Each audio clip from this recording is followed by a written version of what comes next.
Welcome back, everyone. Well, if you follow the program at all, you know that recently we've just covered a lot of news concerning affordable housing in Saratoga. Saratoga, you know, as usual, proves to be on the cutting edge of a lot of issues. And here we've got a city that's very prosperous, and there's some misconceptions about what affordable housing means, and also what's available to us in terms of housing within our community. And joining me today is the Executive Director of the Saratoga Springs Housing Authority, Paul Feldman. Welcome back, Paul. Nice to have you. And special guest, Michele Madigan, Commissioner of Finance. Very nice to be here again. You know, that's a scary title, Michele, I gotta tell you. A little bit. To people like me, you know. Well, welcome, both of you. Very nice to have you here. Great to be here. You know what, Paul? I want to pick up on something that we were talking about, and also recently in an interview that we did with you. What does it mean? What does affordable housing mean? A lot of misconceptions. You know, oh, housing for welfare people, housing to this and that. You know, low-grade housing.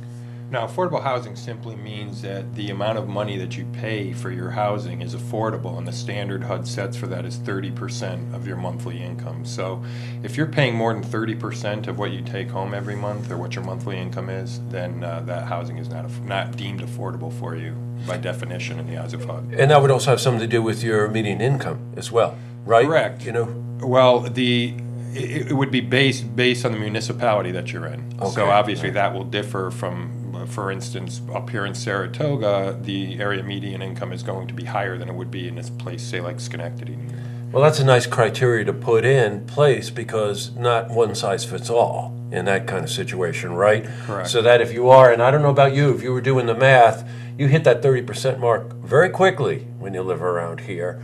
And the thought there is that, you know, if you're spending more than 30% on your housing, well, then that's putting a real stress on your potential, correct? Yes, absolutely. It makes it harder to meet your other bills and to maintain a decent quality of life. Yeah, for sure. Now, Michele, you've been using the term workforce housing. Yep. And I find that particularly intriguing, because we happen to live here in the city of Saratoga, where there are a lot of, let's face it, entertainment venues, restaurants, places for people to go. The service industry is big in this city, and that service industry is driven by its workforce, right? Absolutely. I think it's one of the things we need to look at in terms of affordable housing. I mean, we have all sorts of things we need to look at, but workforce housing, senior housing, housing for veterans, they're all very important. But we know we have a lot of people that work in our community, that work in our restaurants, as you said, the entertainment aspects of our community, the arts, and those people are underserved. We need housing for them. You know, I think, Paul, was part of what we were researching at the time, but a study was recently fielded. Some of the news was actually kind of shocking about the number of units built in the last decade here in Saratoga. Correct. There was somewhere in the area of 800 housing units built over the last decade in the city of Saratoga Springs. Wow. None of them would be considered affordable. Well, that's certainly black and white, Yeah. right? Don't you think? Let's talk about some of these skeletons in the closet on this one. Affordable housing, crime-ridden, unsafe.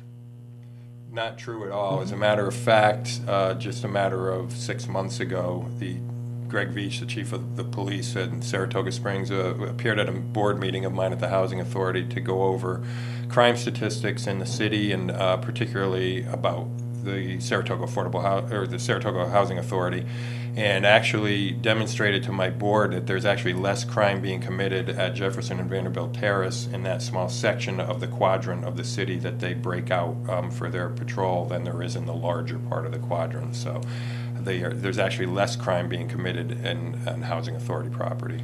I think that's very important to note. You and the City Council been involved with helping. I think it was an issue of security cameras or something like that, right? Yeah, my goal here as a legislator working with the Housing Authority is to make their job easier. Paul's got some great ideas. He's got some great projects that the Housing Authority is trying to implement. How can the city partner with him, with the authority, to bring about his goals to fruition. And one of the first things we did was to help fund some security cameras to take away that stigma that it's unsafe to live in public housing. Right. There's probably nowhere safer right now. The residents wanted this, makes them feel safer. It's been shown to have a clear benefit, as the police department, the chief of police will tell you. So we take away that stigma that it's unsafe, then people may feel that this is the place to live, this is the place that they want to call home. And then, of course, Paul has the land to maybe move forward with a second phase to do more affordable housing, workforce housing, as we were just talking about. I think you were telling me that's a goal for this year, right, Paul? Yes. Any number of units in mind? Our hopes is to put somewhere in the area of 20 to 24 units, additional units over at our Vanderbilt and Jefferson Terrace location. And I would like to see somewhere upwards of 50 to 60 units behind our Stonequist apartments on Federal Street. And quite honestly, that number of housing wouldn't even come close, I think, to meeting the needs as this city grows. You know, one thing you can do there, and I mentioned the example to them before we went on air. I know someone who works as a waitress, and she couch surfs. That was easy to say, right? She couch surfs, and the reason is that she's responsible, she's a great waitress, she's in the service industry, and can't find an affordable place to live. So I think that's really the benchmark, right? Is that partnership that you're talking about between the city and the housing authority to come together and say, look, we're not going to go anywhere we don't have a prosperous workforce. Part of the way of making that workforce what it needs to be is to provide them with the lifestyle issues that help them grow. Absolutely. Right. So give us a shakedown for this year. Well, I'm hoping to be able to secure funding to move forward with both projects.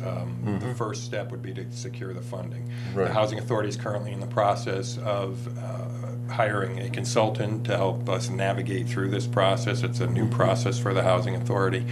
And we are hopeful that an RFP is going to be going out for the consultant this month, and to have them on board within a month or so, and to start getting all the ducks in a row to pursue the funding that's going to be necessary to create the housing. I got it. You know, just in the brief time that I've known you, very passionate about this, and it's really something that you're in charge of this. I know you're going to follow through. And I remember when you were running, this was one of the issues that you ran on. Absolutely. Yeah. This is my top issue this term, and probably in the next term if I decide to run again. It's a very important issue for the community. You mentioned this woman who's couch surfing. There's no reason for that. And, you know, I would encourage her and anybody in a similar situation to reach out to the Housing Authority. Because, again, they're designed on paying 30% of whatever your income is to find a good, safe, comfortable place to live and call home. Got it. So we're going to close out, but if you're out there and you know someone or yourself and you're looking for housing, part of the way that their initiatives will be successful is if the demand is there. So let them know. Call up City Hall. Get a hold of the Housing Authority. Let them know that you're in that situation where you're looking for affordable workforce housing. Well, Happy New Year to both of you. And to you too. Great to see you. Thank you very much for coming. Thank you. To see this interview again, you can head to our website, looktvonline.com.